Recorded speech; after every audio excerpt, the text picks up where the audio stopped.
Start करते हैं page maker. कहाँ तक किए थे इसको? कहाँ तक किए थे? कहाँ तक किए थे? कुछ नहीं किया था, बस टाइपिंग किया था। पहले सबसे ऑप्शंस देख लेते हैं इसके, क्या क्या चीज़ में क्या क्या होता है। जैसे हम लोग स्टार्ट करते हैं पेज मेकर, इस टाइप की स्क्रीन आती है। फाइल, न्यू, नई फाइल बनाने के लिए। देखो ये बता रहा है डॉक्यूमेंट का सेटअप, किस साइज़ का हमारा पेपर आएगा। ठीक है, जनरली हम लोग A4 यूज़ करते थे पहले, ठीक है, लेकिन इसमें लेटर भी यूज़ होता है। ठीक है, टॉल का मतलब पेज लंबा रहेगा और वाइड का मतलब पेज चौड़ा रहेगा। ठीक है, डबल साइडेड हटा देते हैं और ये मार्जिन है, साइड साइड में जो खाली जगह छूटती है उसको मार्जिन बोलते हैं। ओके, जैसे ओके करेंगे पेज आ गया। ये जो लाइन दिख रही है ये मार्जिन है। ठीक है, अब पेज नॉर्मल साइज में नहीं रहता, नॉर्मल से थोड़ा छोटा साइज में रहता है ना। तो नॉर्मल साइज में कैसे करेंगे? कंट्रोल 1 दबाएंगे या फिर राइट क्लिक करके एक्चुअल साइज आ गया। अब इसके बाकी ऑप्शंस को यूज़ करके देखते हैं। पहला ऑप्शन क्या? Pick, select. हर चीज़ को सेलेक्ट करने के लिए इसका यूज़ होता है। ठीक है, दूसरा है टी, टेक्स्ट टूल। टेक्स्ट का यूज़ क्या कर सकते हैं? लिखने के लिए लिख सकते हैं।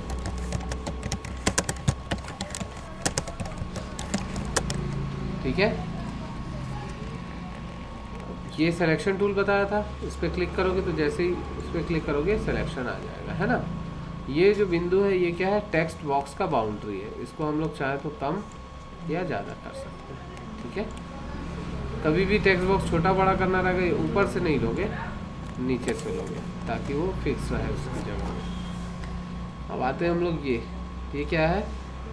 रोटेट टूल, मूव करने के लिए, घुमाने के लिए। इसको सेलेक्ट किए, घुमा। ठीक है, एक और तरीका है इसको करने का हमारे पास। टेक्स्ट टूल से ही पिक टूल से ही इसको सेलेक्ट किए, ये जो नीचे दिख रहा है, ठीक है, 0 डिग्री है, इसकी जगह कुछ डिग्री डाल देते हैं, घुमा। ठीक है, कहाँ से घूम रहा है? ये बिंदु से घूम रहा है। क्यों? क्योंकि हम लोग वो बिंदु में सेलेक्ट करके रखें। अगर हम लोग इसको कहाँ से 20 से घुमाना चाहते हैं, यहाँ से या 20 से घुमाना चाहते हैं, तो क्या करना पड़ेगा? ये बिंदु पे क्लिक करेंगे। ठीक है, अब डालते हैं।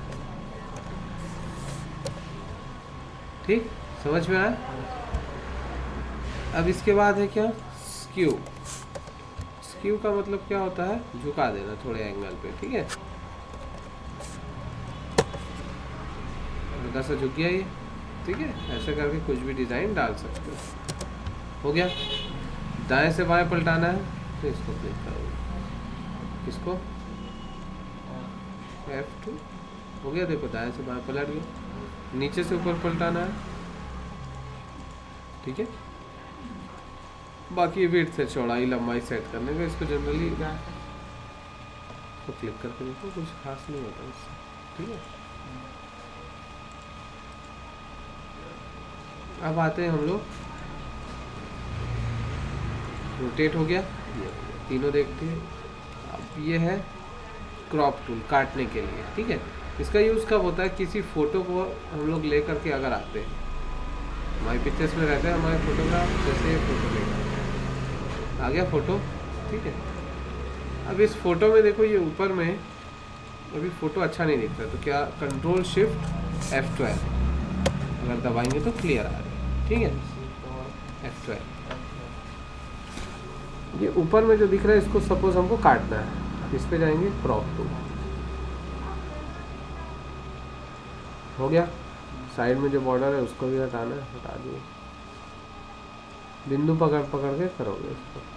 ठीक है, बन गया ये। क्रॉप टूल के बाद आता है लाइन, सीधी लाइन खींचने के लिए। फिर आता है क्या? ये 90 डिग्री लाइन है। ठीक है, 90 डिग्री, 0 डिग्री या 45 डिग्री, 3 डिग्री पे ही आती है लाइन इससे। ठीक है, लेकिन इस टूल का यूज़ नहीं है, क्योंकि इसी लाइन से ही हम लोग शिफ्ट दबा के अगर खींचेंगे तो ऐसे आएगा। ठीक है, बन जाएगा ये। इसके बाद है बॉक्स, तो रेक्टेंगल टूल, बॉक्स बनाने के लिए।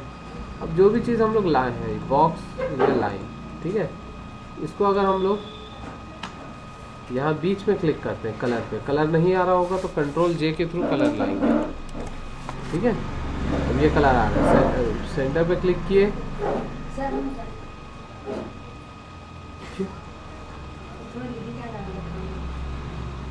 फिर इसके बाद ये जो दिया हुआ है इससे हम लोग अंदर में कलर डाल सकते हैं। आ गया कलर, और साइड में लाइन है ना, लाइन में भी कलर डाल सकते हैं, लाइन पे क्लिक करके आ रहा है। ठीक है, अब हमारे पास इतने ही कलर है, और कुछ एक्स्ट्रा कलर लाना है तो इस पर क्लिक करेंगे, इंसर्ट कलर। ठीक है, यहाँ लाइब्रेरीज ग्रे को छोड़ दोगे, बाकी सब ले लोगे। ठीक है, कोई सा भी कलर जो चाहिए, सभी में पूरे कलर लगभग मिल जाते हैं। ओके, सोचना। ठीक है, सेलेक्ट किए,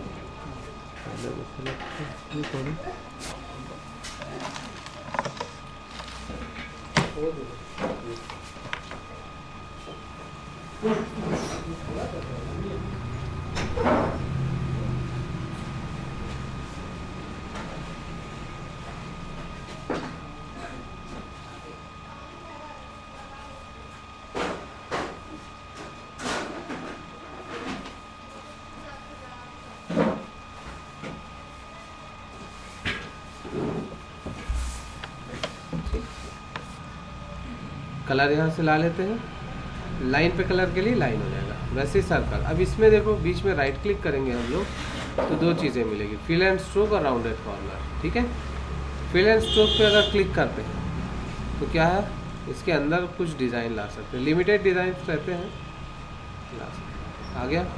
स्ट्रोक का मतलब क्या होता है, किनारे की लाइन की सेटिंग। ठीक है, इसका भी कलर यहाँ से ले लो, जो भी लेना है। आ गया, बन गया। वैसे ही इस पर और क्लिक करो, क्या है, राउंडेड कॉर्नर, बन गया। फिर टेक्स्ट रैप, उसके लिए बहुत सारा टेक्स्ट लिखा हुआ रहता है तो ये काम आएगा, थोड़ा सा हम लोग टेक्स्ट लिख लेते हैं।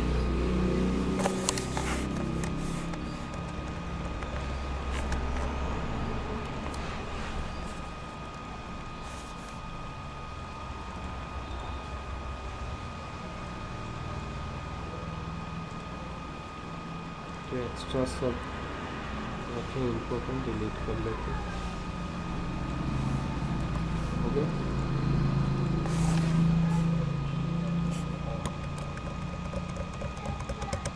देखो जनरली या तो कोई चीज़ क्या होगी, सामने आएगी या तो पीछे रहेगी। जैसे इसको सेलेक्ट किया, अब ये क्या हो रहा है, सामने आ रहा है या तो ये पीछे है। लेकिन हम लोग जनरली अगर इसको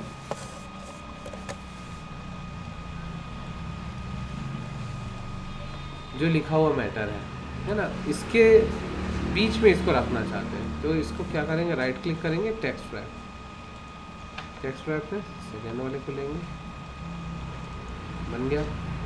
ये सिंपल, जैसे ये है फोटोग्राफ है,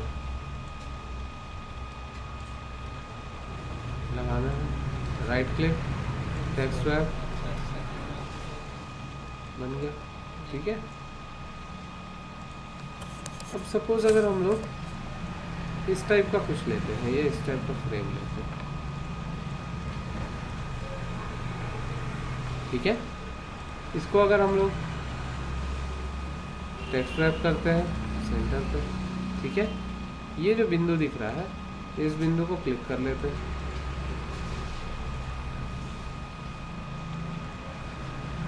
और उसके बाद फिर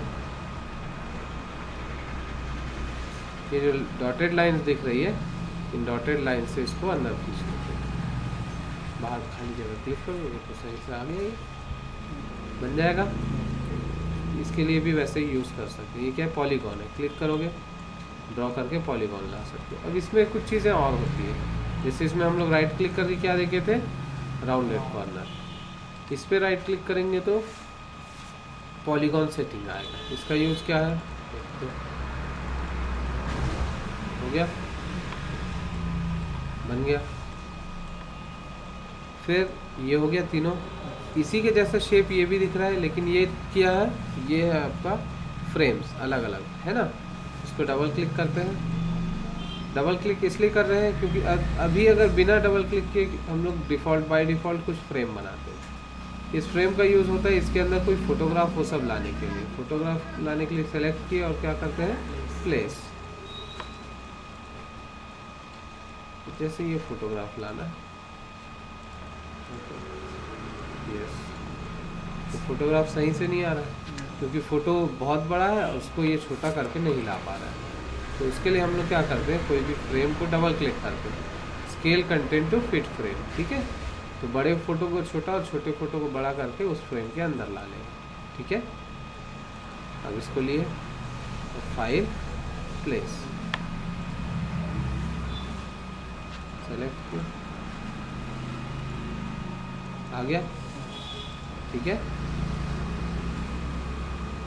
बन जाएगा ये भी अलग अलग टाइप के फ्रेम है। ये क्या है, मूव टूल है, पेज को मूव करने के लिए इधर उधर।